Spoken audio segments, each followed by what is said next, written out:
Ecco, prima di tutto noi andiamo a liberare un po' dalle legature, piuttosto andremo a cercare nelle porzioni, come dicevamo, iniziali della pianta, dove avremo delle gemme che hanno lavorato a legno. È possibile andare a potare la nostra attinidia, quindi la nostra pianta che poi produrrà i kiwi. Allora, noi abbiamo concluso le operazioni di potatura. Adesso nel prossimo capitolo vi faremo vedere i lavori di legatura. Bentornati sul canale dell'azienda agricola Venture. Come ogni venerdì vi portiamo con noi. Oggi ci dedichiamo ai lavori di legatura delle attinidie, però prima prendiamo sul nostro Landini e attacchiamo il trincia, in modo tale che, finite le operazioni di legatura, vi facciamo vedere nell'ultima parte di questo video anche alcune ispezioni della trinciatura dei residui di potatura, appunto, che troveremo al suolo.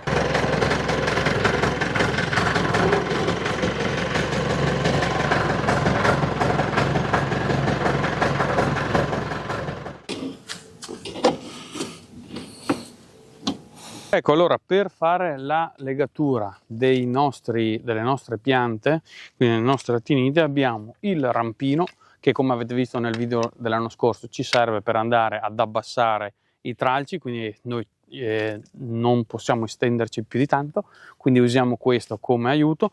Abbiamo il forbicione che ci servirà assolutamente perché, come dicevamo nello scorso video, durante la potatura lasciamo qualche ramo in più e in fase di legatura andremo a selezionare i migliori ed eventualmente poi tagliamo quelli che magari ci convincono meno, e se andassimo a rompere qualche ramo possiamo appunto andare a rifinire appunto il lavoro.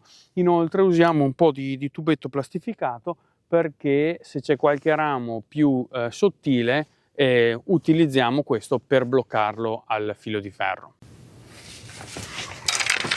Ecco, diciamo, dobbiamo sempre stare un po' attenti alla legatura, non andare a rompere i rami. Questo è proprio il ramo che avevamo un po' spiegato nel dettaglio durante il video della settimana scorsa.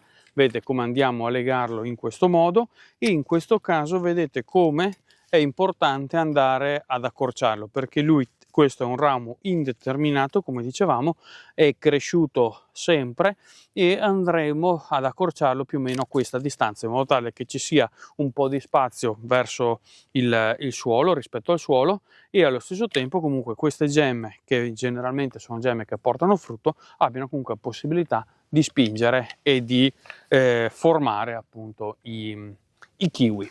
Come vi abbiamo fatto vedere nel video l'anno scorso, noi abbiamo questi gancetti già predisposti lungo il filo di ferro, abbiamo equamente distribuito, e utilizziamo appunto questi gancetti proprio per andare a bloccare il tralcio, quindi il ramo, diciamo, e sfruttare le protuberanze delle gemme e andare a bloccare il ramo stesso.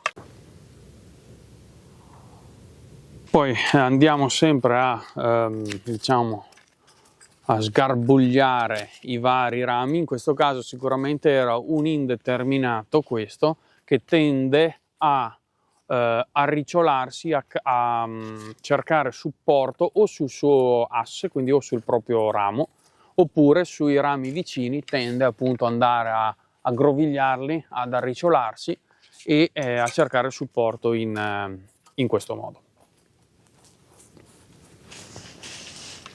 Ecco, in questo caso, che è abbastanza sottile il ramo, utilizziamo un po' del tubetto plastificato, altrimenti scapperebbe via da quest'asola. Generalmente facciamo un doppio giro e poi un doppio nodo. Ovviamente tendiamo a prediligere l'utilizzo di questi, sia per usare un po' meno plastica, e anche perché appunto, avendoli già distribuiti sul filo di ferro, possiamo sfruttarli e agevolare i lavori.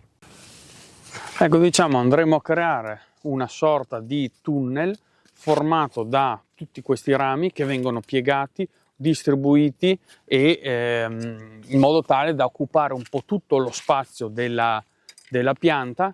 In questo caso sicuramente ne abbiamo lasciati molti di rami durante la potatura, per cui andremo adesso a fare una piccola cernita. Andremo prima ovviamente a piegare i 7-8 rami che teniamo da questa parte, poi molto probabilmente andremo a tagliarne una parte perché ovviamente sono in più.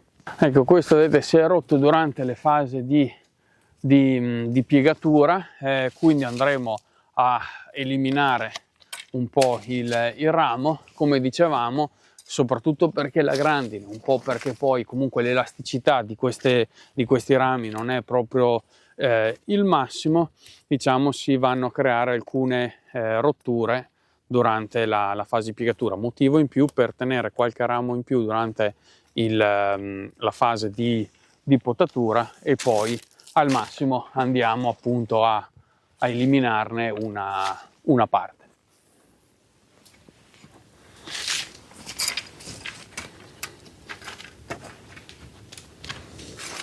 Ecco, diciamo, le operazioni comunque di potatura e legatura è importante farlo con un clima adatto, quindi freddo, però un freddo secco, perché ovviamente questo aiuta sia a rimarginare le ferite, aiuta a gestire meglio, diciamo, la risposta della pianta nei confronti appunto dei tagli che vengono fatti, sempre un occhio alle temperature e un occhio ovviamente anche all'umidità. Ecco, anche in questo caso si è rotto, quindi andremo a tagliarlo e vedete come in fase di legatura alla fine a me questo non piace molto perché vedete come ha questa ritorsione, questo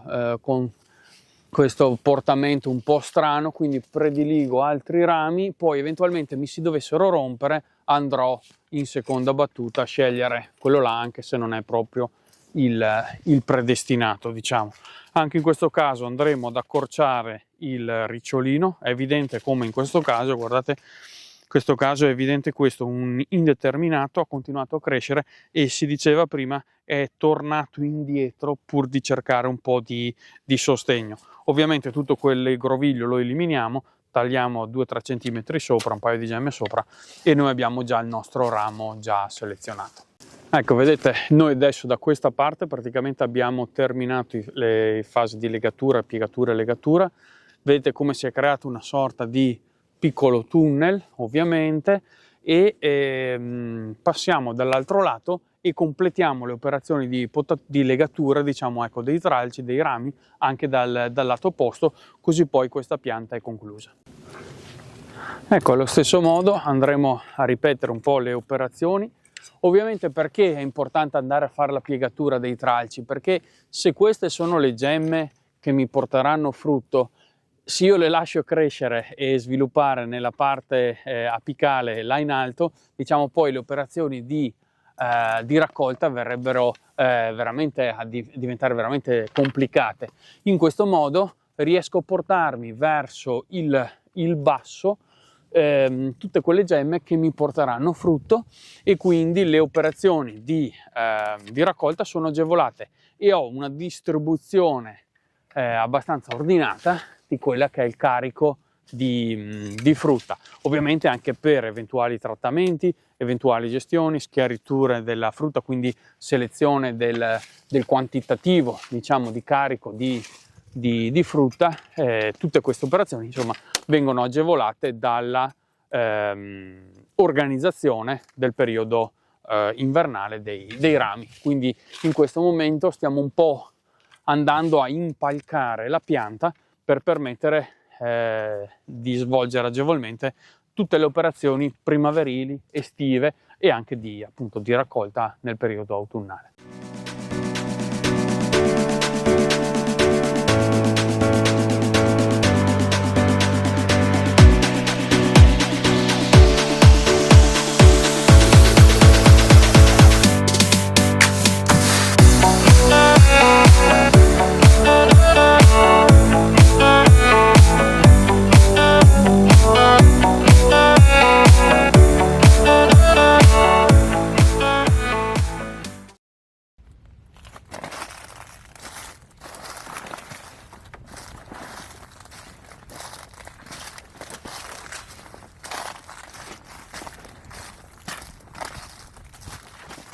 Ecco, vedete come qui abbiamo creato la nostra, diciamo, parete abbastanza equidistante con i rami.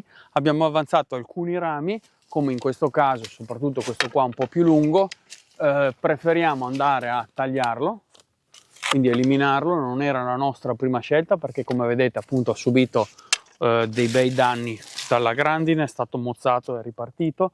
Quindi adesso andremo a fare un po' di pulizia. Nel frattempo vi lasciamo alcune clip della trinciatura di tutta questa ramaglia, in modo tale che adesso proseguiamo con i lavori di pulizia completa del suolo. Quindi andremo a eliminare tutti i residui di ramaglio, quindi i residui di potatura, e andremo a concludere quelli che sono i lavori invernali nella nostra piantagione di kiwi. Come vedete, questo è la ramaglia che troviamo adesso nel campo. Noi facciamo un passaggio unico alla fine, non prima di legare, che sarebbe anche abbastanza agevole, ma appunto perché andiamo durante la legatura anche a selezionare un po' di tralci o comunque di rami, andiamo a tagliare i rami che vengono rotti, eccetera. Preferiamo fare un passaggio unico alla fine, in modo tale anche da creare meno appesantimento, meno compattamento del terreno, che è molto importante per il kiwi, quindi l'attinidia meglio, e quindi andremo a fare una trinciatura unica finiti i lavori invernali. Ecco, allora vi lasciamo adesso subito con la trinciatura della ramaglia. In fondo al video troverete comunque le schede, se vi siete persi qualche video andate a recuperarvelo. Come ogni venerdì vi ringraziamo di essere stati con noi. Se volete scriveteci nei commenti qualche vostra idea, opinione sulle potature, sui lavori invernali in genere o sui lavori in campagna. Ci vediamo il prossimo venerdì con un altro video.